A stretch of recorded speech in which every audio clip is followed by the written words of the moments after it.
Assalamualaikum warahmatullahi wabarakatuh. Perkenalkan, nama saya Fitra Awaludin Natib dari kelas 10 akuntansi. Saya di sini ingin menjelaskan tentang kerajaan yang berada di Maluku yaitu Kerajaan Tanah Itu. Kerajaan Tanah Itu adalah sebuah kerajaan Islam yang terletak di pesisir utara Pulau Ambon, Maluku. Kerajaan ini memiliki masa kejayaan antara tahun 1470 sampai dengan 1682 Masehi. Dengan raja pertama yang bergelar Upuhuta dan didirikan oleh 4 perdana. 4 perdana adalah 4 kelompok yang pertama datang di tanah itu. Pemimpin dari 4 kelompok dalam bahasa itu disebut Hitu Upuhuta atau 4 perdana. Kedatangan 4 perdana merupakan bukti sejarah syiar Islam di Maluku yang ditulis oleh penulis sejarah pribumi tua maupun Belanda dalam berbagai versi seperti Imam Rijali, Imam Lamhitu, Imam Kulaba, Holeman, dan Rumhitis dan Valentin. Kedatangan 4 perdana itu ke tanah itu menjadi beberapa periode. 1. Pendatang pertama adalah Pati Silang Binaur dari Gunung Binaya, Seram Barat. 2. Pendatang kedua adalah Kiai Daud dan Kiai Turi, disebut juga Pati Kawa dan Pati Turi dengan saudara perempuannya yang bernama Nyai Mas.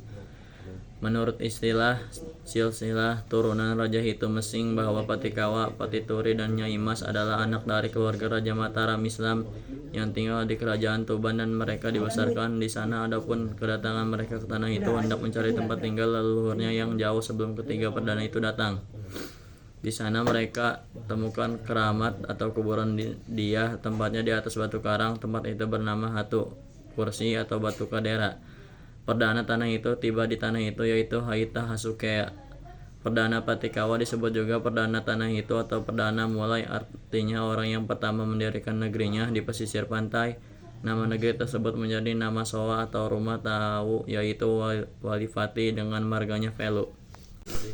Sebagai pendatang terakhir adalah Patiwane, nama gelaran dari Tuban, tiba di tanah itu sebelum tahun 1468. Sementara yang tiba tahun 1468 adalah anaknya yang bernama Kiai Pati, gelaran yang diutus ke Tuban untuk mempelajari dan memastikan sistem pemerintahan di sana yang akan menjadi mendasar pemerintahan di kerajaan tanah itu.